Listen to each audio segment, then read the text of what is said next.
This happened a while back, when I was still a junior in college. After becoming an upperclassman, students living on campus didn't have to live in a dorm room or in a sorority or fraternity house anymore if they didn't want to, because they were given the option to rent an actual apartment at the college. That's exactly what I did, the first chance I got. The apartments were nice, swell appliances, my personal favourite being the handy-dandy microwave oven. A lot more space than a dorm, and more privacy. The particular apartment assigned to me was 2 stories instead of 1 like some of the others. The ones with only 1 floor were pretty big in diameter. Mine was more narrow. It was great, and I kind of felt like more of an adult because I had a house key. Anywho, I had quite a bit of classes, clubs, sports, and other miscellaneous activities during the day, so I wasn't home a lot during the week, but on weekends I basically had the whole place to myself, unless I had a not very rare cross-country meet or art show 2 states away. My roommate Sydney was a total insomniac though, so she'd do her thing during the day, and usually went on walks or out with friends at night. She'd often come back late or early, depends on how you look at it, at like 4 in the morning. I honestly had no freaking clue when she ever slept, so our apartment was usually empty or occupying 1 sleepy person.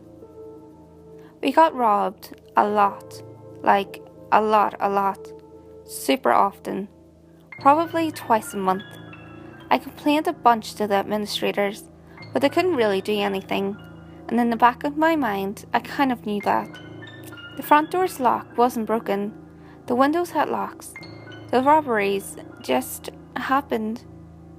They'd pick the lock or find an open window on a hot day, even if it was on the 2nd story, and steal our crappy 1990s television set, or even our microwave oven. Clearly, they were running out of things to take. We were college students. We didn't have too many valuables. I mainly complained because it wasn't really the ideal situation, but I'd never woken up to see anything stolen. And Sid never woke up because she was always awake. So the majority of the robberies were in broad daylight when I was at class, which was a little strange, or sometimes when I came back from 4-day road trips. It wasn't so unnerving because no one ever broke in when I was sleeping, but it was still annoying. Looking back on it now, it was weird how the robberies took place at really precise times, like when Sid went home for the weekend and I was in Missouri for a fundraiser, or while I was at a night class and my roommate was at a friend's. It was quite clear whoever was breaking in and stealing our shit knew our schedules in some extent, because there was never an incident while either of us were there. But even so, I still should have gotten out of there before what happened did happen. Sydney was at a concert, and I didn't expect her to be home until the horizon started to brighten. I was going to go to a haunted house with some buddies for Halloween, something the college was putting on to raise money for nicer books and maybe better locks on the doors. Hint, hint, nudge, nudge, wink, wink. But my friend Sarah bailed last minute, presumably to go fuck someone, and her cousin Matt had gotten himself sick, so we rescheduled pretty late into the night. I wasn't feeling so great either though, so I wasn't too bummed and took to curling up on my sofa and watching Slumdog Millionaire. I ended up falling asleep there, on the 1st floor, and awoke a few hours later when Satan was literally scraping out my uterus with a rusty knife. I retrieved some Tylenol from the bathroom and filled a glass in the kitchen. Downing the pills, I turned to go upstairs to my bedroom, when I noticed my roommate standing by the fridge. I was half asleep and in pain, so I tried to say something like, "I thought you'd be home later," but it came out more like, "I thought would," and I gave up. Sid didn't say anything though. She just stood there, barely moving or breathing. "You okay?" I asked, sounding almost like a regular human being again, but she didn't react in any way. I shrugged and pushed past her to get into the fridge, suddenly very hungry. I took out an apple and munched on it, still chatting with her, asking how the concert was. A few times I thought I saw her nod, but it was dark and I couldn't make out her face. Okay, well, night I guess. She was still stiff as a board, unwavering as I headed upstairs into my room.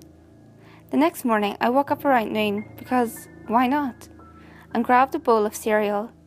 Sitting down at the small table, I noticed the kitchen looked different, and upon further inspection realised our second microwave oven was missing. What the fuck? Was my first response, and after briefly talking to myself, my phone rang, scaring the absolute living shit out of me. Hey, came Sydney's voice through the line. Sorry, I know I said I'd be home last night, but we got caught. Okay, seriously, Ash, shut the fuck up. Caught up and lost track of time. I have class in an hour. Can you come pick me up? Guys, I talked to my microwave oven thief for like 30 minutes, thinking it was my roommate.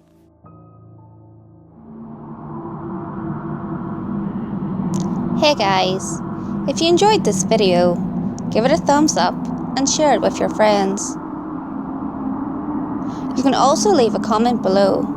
All feedback, good or otherwise, is always appreciated.